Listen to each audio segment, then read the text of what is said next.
Farmweek is a production of the Mississippi State University Extension Service. Today on Farm Week, it's a feature story edition of our show. You'll meet a cattleman who row crops and operates a feedlot. Believe it or not, the feedlot wins environmental awards for the way he runs it. In Southern Gardening, we have two stories for you. We'll visit a daylily breeder to see the many forms of this southern bloomer. You'll also see why the live oak is a tree to plant for the short term and the long term. You'll also meet an Oklahoma senator who wants to drastically cut the nation's ethanol subsidies. We can increase taxes $1 trillion by lowering tax rates and getting rid of things like the ethanol blender's credit that you all pay $6 billion a year for and then go to the pump and pay another $1.72 a gallon in subsidies for ethanol blended gasoline. The reason I'll stand up as a conservative Republican, one of the biggest deficit hawks in Congress, and say I'll negotiate on taxes because our country's in trouble.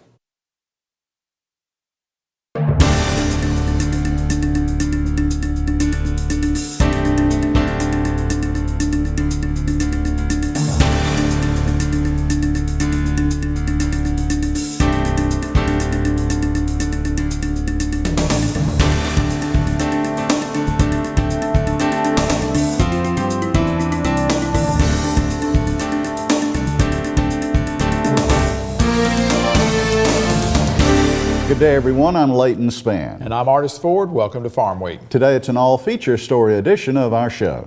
Leighton, our first story this week is about the winner of this year's Environmental Stewardship Award from the National Cattlemen's Beef Association. It's given to beef producers who make environmental stewardship a priority while improving production and profitability. That ideal is practically a mission statement for the Cowser Cattle Company of Nevada, Iowa. For decades, company founder Bill Cowser has partnered with environmental agencies and universities who use his operation for research projects. In 2006, Cowser was named by Time magazine as one of its 10 people who matter. Market to Market's David Miller reports. Bill Cowser's passion for the land is the basis for a philosophy of life that can best be described as family, farming, and faith. How many people do you know actually dig that little hole, they put this round sphere in it, and they have faith that it will produce? When this fourth-generation farmer started farming in 1977, he had the attitude that he was going to whip the world. But Cowser struggled in the beginning. The first year he lost his crop to drought, the second to pests, and the third to hail. But over the past 3.5 decades, Cowser has managed to increase the size of his operation. The number of acres tilled has grown from 234 to 5,000, and his cattle herd has increased from a handful to 3,500 head. Cowser is continually searching for ways to make his operation run more efficiently to keep production costs down. One example of his work to continually improve his operation was development of a field-based management processor known as the Alternative Technology, or AT system. Approved by the Environmental Protection Agency and Iowa Department of Natural Resources, the AT system filters runoff from Cowser's feedlot and helps lower the cost of production by recovering the nutrient value of the effluent as fertilizer. When we started this project back in 2004, the DNR told us if it failed, it was our responsibility to bring it to code. Our guys, our feedlot, our family operation does not accept failure. We were going to make this work somehow.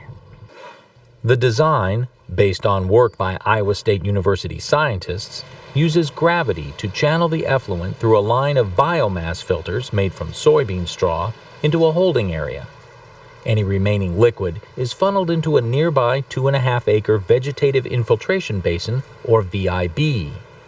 Anything that does not evaporate in the VIB is pumped to a vegetative treatment area, or VTA, where the water is absorbed by various grasses. As the grasses mature, they can then be fed to the cattle. If any water remains in the VTA, it can be sprayed on nearby crops. Any solids remaining in the area above the holding basin can be scraped up and spread as fertilizer. When the bales can no longer filter the effluent, they are shredded and used as bedding for the cattle. The bedding also is scraped up and spread on nearby fields. According to Kauser, who utilizes 3 ATs on his operation, it costs between $100 and $150 to install the system. All of the work has been a factor in Kauser earning several land stewardship and Good Neighbor awards. Among the 8 people working on the diversified operation is one of Kauser's sons, Tim. The younger Kauser graduated from college in 2009 and took a job with John Deere. Despite a promising career, Tim realized late last year what he truly loved to do was grow crops and raise cattle. It's not easy to leave a good desk job. It's really not. And the people are what make a job, and that's what made it fun. It's just that when there's an opportunity come up to be out on the farm, boy, that's hard to give up. After returning to the farm in February, Tim started hedging his own cattle as a marketing strategy. Both Kausers use hedging as part of their individual marketing plans, and the two meet throughout the day to discuss the commodity markets. Kauser's enthusiasm for working the land goes beyond the farm gate. Believing an ethanol plant would keep his community alive, he helped gather the $40 million needed to open Lincoln Way Energy. Today, it should almost be illegal that we just grind a kernel of corn and feed it to an animal. Now, all of a sudden, we have hundreds and hundreds of thousands of dollars that stay in our community because we have these products that are used locally and sold around the world. It's no longer just a kernel of corn. During the planning phase, it was discovered that several ethanol plants had diverted corn sales away from the local elevator, forcing them out of business. To prevent the loss of what the board felt was an integral part of the community, Lincoln Way Energy decided to purchase all the corn from the adjacent Key Cooperative. This way, my co-op, which I need for my fuel, my fertilizer, some of my feed, and my grain delivery, now is in business because of Lincoln Way Energy right next door to it, and everything is sustainable. The production of biofuels began in 2006. Today, besides making 50 million gallons of ethanol annually, waste carbon dioxide is captured for the food industry, the corn oil is pulled off for various uses, and the distiller's dried grains, a byproduct of the production process, are sold as animal feed. As a past president and current board member, Kauser is optimistic Lincoln Way Energy will take the next big step and begin cellulosic production.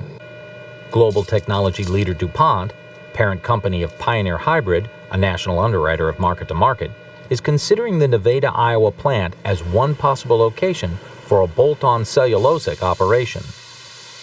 Our investors are happy, we're happy. Tomorrow is going to be a lot of fun. It's clear Kauser's success has not reduced his excitement for farming or his commitment to the community. No matter what, he plans to continue farming with his family, even after he passes the operation on to the next generation. I think all of us that farm today do not plan to get rid of this dinosaur when we retire. This is our 401k plan. How do we continue it? And when I look at where have we come since 1977, why did we survive? Why did we survive the 80s? What made us different? To this day, I don't know. How often do you have an occupation where you can actually spend your whole day with your family? For Market to Market, I'm David Miller. If you're interested in watching this story on the Kauser Cattle Company, you can go to our website, farmweek.msucares.com. We'll also have links to the Market to Market website where you can see the story as well and read the script. That's farmweek.msucares.com. And Leighton, I guess what I like about his filtration system is it is a simple system. Mm-hmm. It's not high-tech or requires a lot of high-tech or motors or whatever. It uses readily available materials to filter it. It's almost in a way, to me, kind of a wetlands type system that it filters it slowly, filters it out gradually, but it works. And so to me, I mean, that right there, I think there's a lot of uses that we could see in other areas. He has such a passion about farming and about all that he's involved with. Well, and of course, he's providing a lot of jobs because if he's farming 5,000 acres and he's got a 3,500 cow feedlot, he's not doing it all by himself or even with his son. Mm-hmm. So, I mean, he's a job generator, and obviously, in rural areas, generating jobs is hard to do. So when we can see that happen, let's make it happen. That's right. Thanks, Artis. Well, time now for our trivia quiz on Farm Week, and it's about the popularity of vegetables in the United States. And the answer may surprise you. What is the most popular vegetable eaten in the United States? Well, is the answer tomatoes, potatoes, iceberg lettuce, or onions? I'll have the answer after today's Southern Gardening segments. Today we have 2 Southern Gardening segments for you. Have you ever thought about where all those beautiful daylilies come from? Well, in this week's Southern Gardening segment, horticulturist Dr. Gary Bachman takes us to a daylily breeder to look at the wide variety of daylilies available for our landscapes.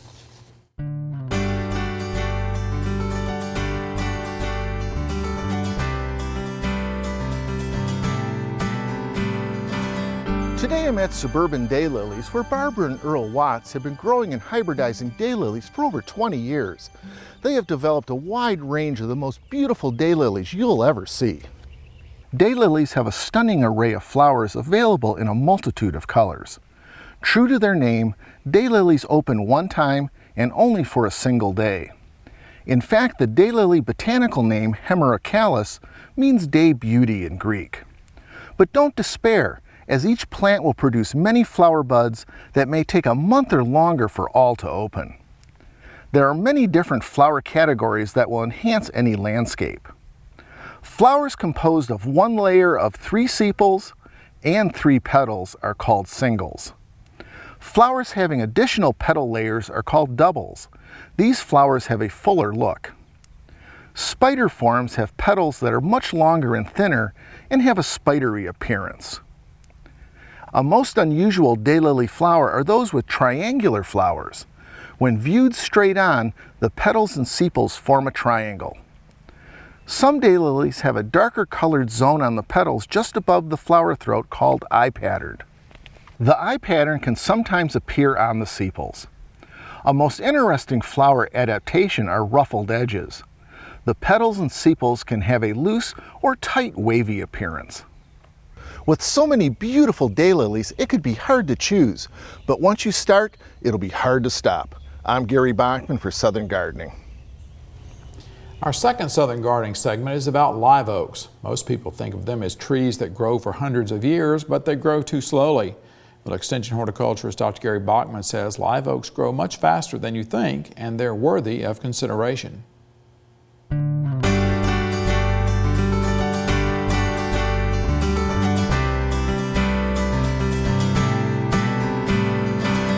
The magnolia may be the official state tree of Mississippi, but in the southern half of the state, the live oak inspires the most awe and admiration.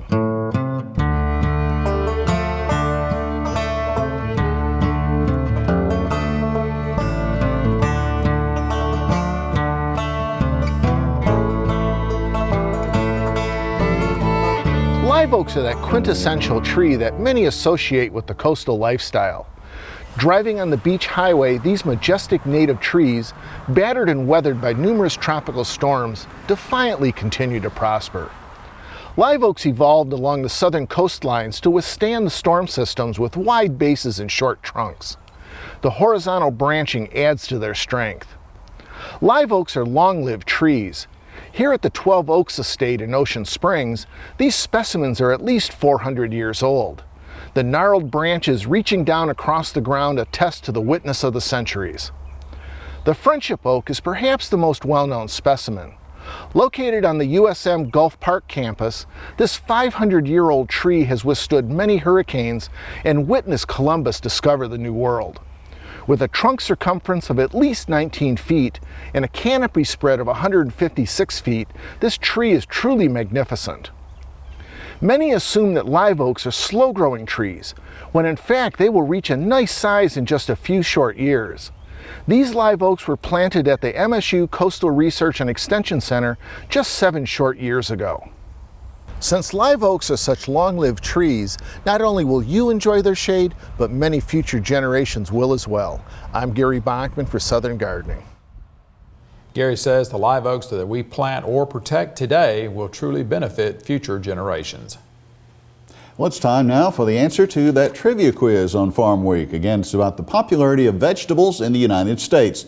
Do you know what you think you know? Well, the answer is potatoes, according to foodreference.com. The second most popular, iceberg lettuce. Tomatoes are third, and onions fourth. We're going to pause now for a break on Farm Week. Coming up, we have the calendar and one more feature story for you. With Iowa's first in the nation presidential political caucuses, it was thought that ethanol subsidies were pretty safe. Well, recently, an Oklahoma senator proved that all bets are off.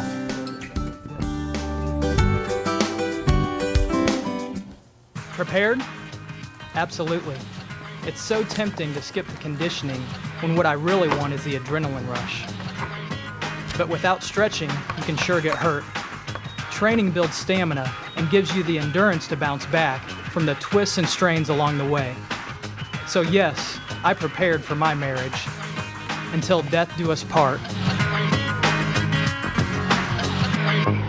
Prepare for your marriage. Before we get back to our last story, let's look at the Farm Week calendar. Mississippi State University will hold 2 white-tailed deer short courses. The first will be held Saturday, July 23rd. The cost is $95. That includes a lunch, a t-shirt, and educational materials. You'll learn about factors that influence antler size and how different harvest methods can affect it. Methods also differ for spikes and bucks. The first location is Northwest Community College at Senatobia. Registration is limited to the first 70 people, and we will have a link on the Farm Week calendar to help you register. The same workshop takes place the next weekend, Saturday, July 30th. The location there will be the College of Forest Resources building on the main campus of Mississippi State University in Starkville. Once again, registration is limited to the first 70 people at each site, so please register ahead of time. Go to our Farm Week website at farmweek.msucares.com for information on these and other events. Now check out this Farm Week snapshot.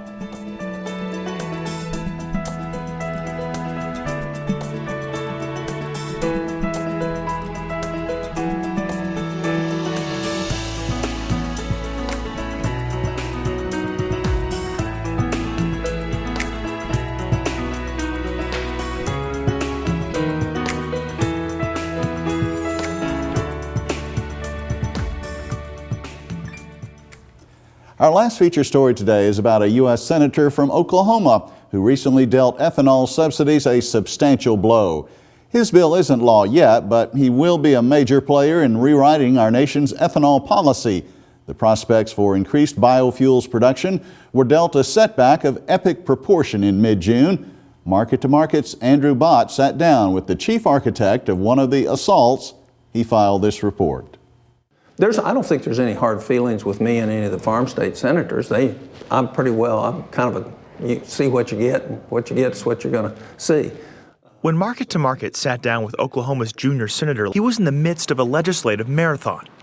The two-term senator had suffered a procedural setback just days earlier, but was moments away from dealing a body blow to government-subsidized ethanol. And when oil's at near $100 a barrel, and we continue to send the money out of the country instead of go after our own resources, which are plentiful,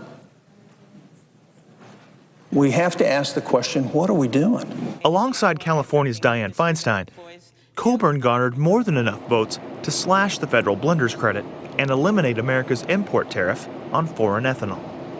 The 73-27 rout of farm state biofuel interests was a stunning turnaround for a federal subsidy once considered untouchable.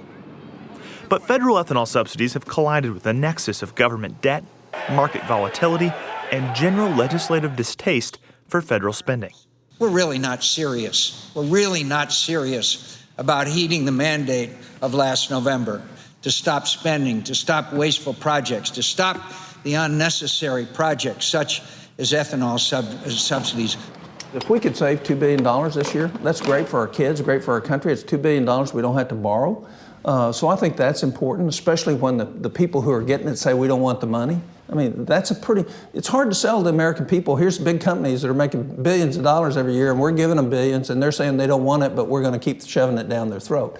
That's a pretty hard sell to the American public. Coburn's critics have essentially handed him that signature talking point. Pro-ethanol groups like Growth Energy and the Renewable Fuels Association have advocated a transition away from blender's credits and import tariffs to gas station infrastructure for E85 pumping stations. But not until the tax credits were set to expire later this year. We didn't think very much of Senator Coburn's bill at all. I mean, this is gamesmanship. This isn't about legislating. Senator Coburn just a month ago voted to preserve tax incentives for the oil industry. And yet he feels it's okay to single out the ethanol industry and just slash the ethanol tax incentive today with no plan for the future. What we've been trying to work with members of Congress about is, okay, we know the ethanol tax incentive is going to change. We know that it is going to go away. But how are we going to address our energy problems? How are we going to assure that there's investment in the next generation of biofuels?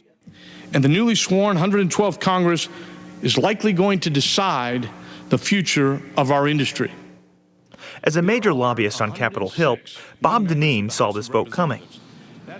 So did many of the other lobbyists who spent considerable resources battling over ethanol's future. According to nonpartisan publisher CQ Press, ExxonMobil, Kraft Foods, General Mills, and the Grocery Manufacturers Association were principal lobbyists on the Coburn-Feinstein bill. In addition to Dineen's RFA and Tom Bias from the biofuel advocacy group Growth Energy, the National Corn Growers Association also lobbied in favor of ethanol interests. Critics of Coburn criticize his action as an attack on ethanol, while he defends oil company tax benefits. But the former accountant sees the energy landscape differently. What the oil and gas industry and many others get are accelerated depreciation schedules. But if you take that accelerated depreciation schedule away, they're going to pay exactly the same tax over time. They're just not, what we're doing is we're advancing it so we put more capital into drilling and exploring for more oil and natural gas in our country, not somewhere else. The Coburn victory stunned scores of rural and urban Americans, many of which had turned a blind eye to a rising political tide against corn-based fuel. Riding the top of that wave is Tom Coburn. We can increase taxes $1 trillion by lowering tax rates and getting rid of things like the ethanol blenders credit that you all pay $6 billion a year for and then go to the pump and pay another $1.72 a gallon in subsidies for ethanol blended gasoline. The reason I'll stand up as a conservative Republican, one of the biggest deficit hawks in Congress, and say, I'll negotiate on taxes because our country's in trouble. Curtailing the national debt is more than a political talking point of the moment for the Oklahoma physician turned politician. Coburn's Senate office proudly displays the national debt clock for the senator and all of his guests to see. We don't have any problem we can't solve. We can solve them all, but we have to do it in a way that recognizes what's in front of us. And you can see U.S. public debt subject to limits at $14,286 billion. And watch how fast it's going up. While Coburn sees ethanol subsidies as the first step towards deficit reduction, his farm state Republican colleagues have different opinions. These amendments won't lower the price of gasoline at the pump. That's what people today are concerned about. We had 81 votes in the United States Senate in December that said these are going to be the rules of the game until December of this year. And so now we have this effort to completely change the rules in the middle of the game. South Dakota Republican John Thune and Minnesota Democrat Amy Klobuchar are co-sponsoring legislation that will slowly draw down the federal ethanol tax credits and repurpose them for gas pump infrastructure. But negotiation with Coburn will be essential. His subsidy slashing amendment is not law, despite an overwhelming, if not symbolic, victory. For one of the most conservative senators on Capitol Hill to build a 70-vote majority on any tax-related bill is an uncanny achievement of bipartisanship. But it's not the first one for Coburn. Shortly after entering the Senate in 2005, the Oklahoman befriended a fellow freshman from Illinois, who would later become president. But the senatorial relationship has not prevented him from criticizing President Obama on debt and deficit issues. It remains to be seen if he can come together with fellow farm state senators to bridge a divide between deficit and ethanol. This is really a generational clash. We're either going to fix this or we're going to create a markedly lower standard of living for every American in the next 10 to 15 years. For Market to Market, I'm Andrew Bott. If you're interested in watching this profile of Senator Coburn and his ethanol legislation, go to our Farmweek website, farmweek.msucares.com. We'll also have links to the Market to Market website where you can see the story as well as read the script. That's farmweek.msucares.com. Of course, Artis, I guess another challenge for ethanol is cellulosic ethanol, and that, of course, has some direct potential impact to Mississippi. And of course, you know, we have here in Mississippi 3 companies that are going to be building or are in the process of building ones that will use wood fiber, and they've had some grants and they've had some tax incentives to do that. You know, so you kind of hate to see maybe, I mean, everybody's budget's in bad shape, but you would hate to see ethanol start to come backwards just because that, you know, here we are at a place where we can have a renewable fuel. So. Well, we are at Farm Week for this week. On our show next week, you're going to see a dairyman who's getting out agriculture's message using social media. Will Gilmer is located just across the Alabama state line from Monroe County, Mississippi. He has 2,500 people following his Twitter account. He maintains a Facebook page and a YouTube channel where he posts the MooTube Minute. In Southern Gardening, Lantana, well, it can take the heat. If you'd like further information on a Farm Week story, don't hesitate to get in touch with us, or if you have a story you'd like to suggest to us. Our address, Farm Week, Box 9625, Mississippi State, Mississippi 39762. Our telephone number is 662-325-2262. You can also contact us through your Mississippi State University Extension Service office. For the rest of the Farm Week crew, I'm Artis Ford. And I'm Leighton Spann. Thanks for watching. We'll be back next week.